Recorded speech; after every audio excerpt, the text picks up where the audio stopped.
ماضی میں صوفیاء کرام رحمہم اللہ کی خانقاہیں تزکیہ نفس کا ایک بہترین مرکز ہوا کرتی تھیں۔ بدقسمتی سے آج یہ سب تقریباً نہ ہونے کے برابر ہے۔ نہ تو مسترشدین یعنی مریدین کی ایسی خواہشات ہیں،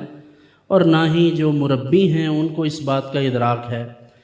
کہ دراصل خانقاہی نظام کا مقصد کیا ہے۔ تو خانقاہی نظام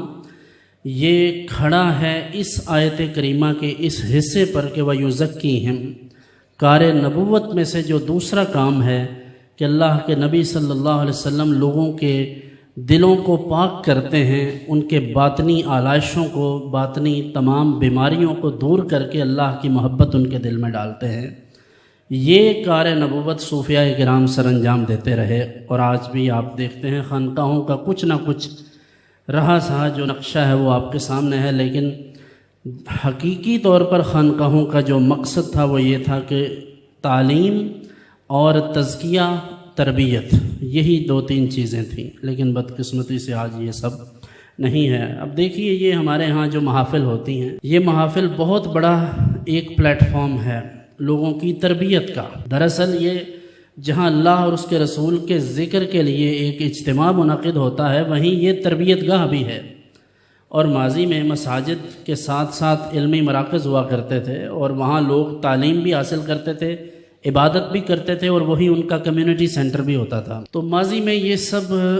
تربیت کے لیے تھا، لیکن آج یہ سب کچھ تربیت کے لیے نہیں رہا۔ اب یہ سب فار سیل ہے، یعنی جس کے پاس پیسے زیادہ ہیں وہ بڑا شیخ الحدیث بھی بن سکتا ہے، وہ قطب الاقطاب بھی بن سکتا ہے، وہ عاشق رسول بھی بن سکتا ہے، اور جو غریب ہے اس کی پہنچ سے یہ سب دور ہے۔ یعنی ہم نے ایک روحانیت ہی بندہ مومن کے پاس سب سے قیمتی اثاثہ ہے، اس کا ایمان اور ایمانی کیفیات اور قلبی کیفیات ہی اس کا سب سے بڑا اثاثہ ہے، لیکن ہم نے اس پر بھی اجارہ داری قائم کر رکھی ہے۔ اس کو ہم نے اس انداز میں بنا کر پیش کیا ہے کہ غریب آدمی سمجھتا ہے کہ نہیں بھائی فلاں بندے پر اللہ کی بڑی مہربانی ہے، جبکہ حدیث یہ کہتی ہے رب اشعث اغبر مدفوع بالابواب لو اقسم علی اللہ لابرہ۔ اللہ کے کچھ بندے ایسے ہیں کہ جن کی ظاہری حیثیت اتنی بھی نہیں کہ کوئی انہیں اپنے دروازے پر انٹرٹین کرے، لوگ انہیں دیکھ کر دروازے بند کر دیتے ہیں،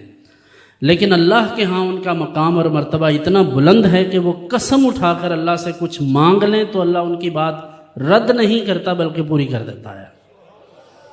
ان کے لیے جبہ و دستار لازم نہیں ہے، بڑی بڑی گاڑیاں لازم نہیں ہیں۔ البتہ یہ بھی ممکن ہے کہ اللہ نے کسی کو مال و دولت سے بھی نوازا ہو لیکن اس کا دل بھی ستھرا ہو۔ بنیادی طور پر یہ محافل ہمارے لیے تزکیہ نفس کا ایک ذریعہ تھی کہ ہم یہاں آئیں اور موٹیویشن حاصل کریں، اللہ اور اس کے رسول صلی اللہ علیہ وسلم کی محبت حاصل کریں،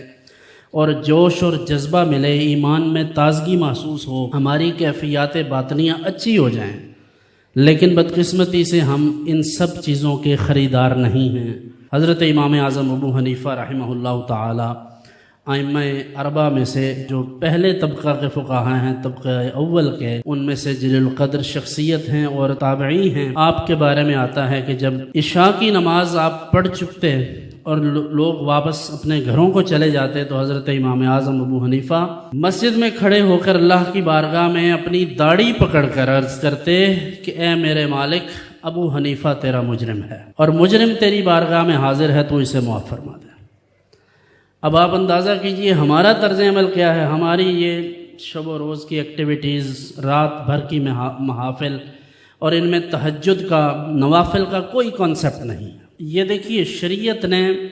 جو چیزیں متعین کی ہیں، جو وقت متعین کیے ہیں، اس کے پیچھے ہزارہ حکمتیں ہیں۔ ان الصلاۃ کانت علی المؤمنین کتابا موقوتا، یہ نماز وقت مقررہ میں فرض ہے۔